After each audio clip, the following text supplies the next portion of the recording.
Welcome to today education Tamil. இன்னைக்கு இந்த வீடியோல என்ன பார்க்க போறோம் அப்படின்னா, ஹிஸ்டரியில உள்ள சின்ன ஷார்ட்கட் அண்ட் ட்ரிக்ஸ் தான். சரிங்களா? ஓகே, வாங்க வீடியோக்குள்ள போகலாம். இப்ப நம்ம பாக்குறது ஐஎன்எம், அதாவது இந்திய தேசிய காங்கிரஸ் தோன்றிய ஆண்டு அப்படின்னு கேட்டாங்கன்னா 1885. அதை தோற்றுவித்தவர் யார் அப்படின்னா ஏஓ ஹியூம். இந்திய தேசிய காங்கிரஸ் தோன்றிய ஆண்டு 1885. அதை தோற்றுவித்தவர் வந்து ஏஓ ஹியூம். சரிங்களா? இப்ப இந்திய தேசிய காங்கிரஸ் மாநாடு நடைபெற்ற இடத்தை தான் ஷார்ட்கட்டா பார்க்க போறோம். அதாவது மாநாடு நடைபெற்ற இடங்கள் என்னென்ன இடத்துல நடந்துச்சு அப்படிங்கிறத பார்க்க போறோம்.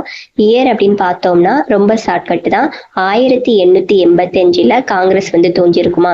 1885, 86, 87, 88, 89, 90. அதாவது 1885 இருந்து 1890 வரை அப்படி ஆர்டரா எடுத்துக்கிட்டோம் அப்படின்னா 6 இயர். சரிங்களா? அப்படி ஆர்டரா எடுத்துட்டு அதுக்கப்புறம் ஷார்ட்கட் என்ன அப்படின்னு பார்த்தோம்னா பிசிஎம், அதாவது பிசிஎம் முஸ்லீம் இருக்காங்கல்ல, பிசிஎம் அல்லா பிசி, இதுதான் ஷார்ட்கட். அதாவது பிசிஎம் அல்லா பிசி. சரிங்களா?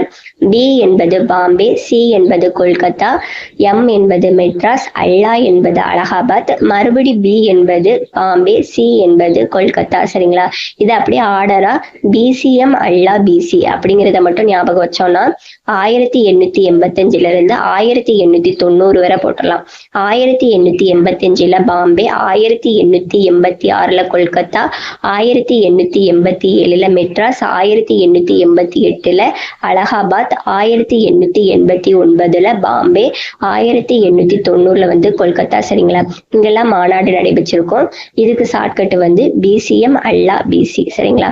ஓகே, இப்ப 1885 காங்கிரஸ் வந்து தோன்றியிருக்கு. இதை தோற்றுவித்தவர் யார் அப்படின்னு பார்த்தோம்னா ஏஓ ஹியூம். இதுல மொத்தம் 6 மாநாடு வந்து இம்பார்ட்டன்ட். சரிங்களா? இந்த மாநாடு எங்கெங்க நடைபெற்றது அப்படிங்கிறது வந்து ஷார்ட்கட்டா பார்த்தோம். அது எந்த வருஷத்துல நடைபெற்றது அப்படிங்கிறதையும் இதுல பார்த்துட்டோம். இதுக்கு தலைமை தாங்கியவர் யார், ஒவ்வொரு மாநாட்டிற்கும் தலைமை தாங்கிய தலைவர் யார் அப்படிங்கிறத தெரிஞ்சு வச்சுக்கணும். சரிங்களா?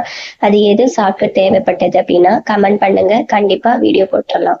இப்ப ஒரே மாதிரி கொஸ்டின் வந்துச்சு அப்படின்னா அதை எப்படி மைண்ட்ல ஸ்டோர் பண்ணுவது அப்படிங்கிறத பார்க்கலாம். நாற்பதின்மர் குழுவை உருவாக்கியவர் யார் அப்படின்னா இலதுமிஸ். நாற்பதின்மர் குழுவை ஒழித்தவர் யார் அப்படின்னா கியாசுதீன் பால்பன். அதாவது நாற்பதின்மர் குழுவை உருவாக்கியவர் இலதுமிஸ், அதை ஒழித்தவர் வந்து கியாசுதீன் பால்பன். சரிங்களா?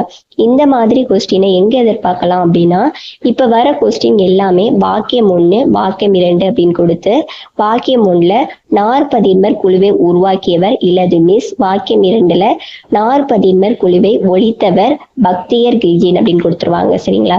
சோ இப்ப நம்ம மைண்ட்ல நாற்பதின்மர் குழுவை உருவாக்கியவர் இலதுமிஸ் அப்படிங்கிறது கரெக்டா இருக்கும்.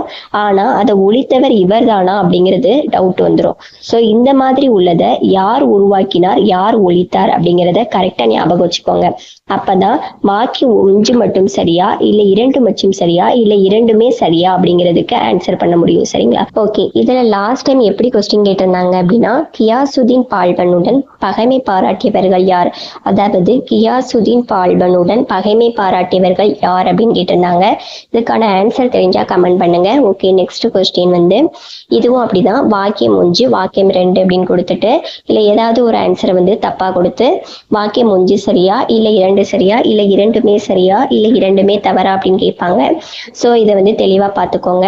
நாலந்தா பல்கலைக்கழகத்தை உருவாக்கியவர் யார் அப்படின்னா குமாரகுப்தர். நாலந்தா பல்கலைக்கழகம் யாரால் அழித்து தரைமட்டமாக்கப்பட்டது அப்படின்னா பக்தியர் கில்ஜின். அதாவது நாலந்தா பல்கலைக்கழகத்தை உருவாக்கியவர் குமாரகுப்தர். நாலந்தா பல்கலைக்கழகம் யாரால் அழித்து தரைமட்டமாக்கப்பட்டது அப்படின்னா பக்தியர் கில்ஜின். சரிங்களா? ஓகே, அடிஷ்னலா ஒண்ணு தெரிஞ்சுக்கோங்க. நாலந்தா பல்கலைக்கழகம் யுனெஸ்கோவில் உள்ள பாரம்பரிய சின்னம். ஓகே, இது போல ஷார்ட்கட் அண்ட் ட்ரிக்ஸ் உங்களுக்கு வேணும் அப்படின்னா நம்மளோட சேனலை மறக்காம சப்ஸ்கிரைப் பண்ணி வச்சுக்கோங்க. தென் உங்க ஃப்ரெண்ட்ஸ் ஆர் ஃபேமிலியில யாராவது கவர்மெண்ட் ஜாப்க்கு ட்ரை பண்ணிட்டு இருக்காங்க அப்படின்னா இந்த வீடியோவை உங்களுக்கு ஷேர் பண்ணுங்க. கண்டிப்பா உங்களுக்கு யூஸ்ஃபுல்லா இருக்கும். Okay, thank you.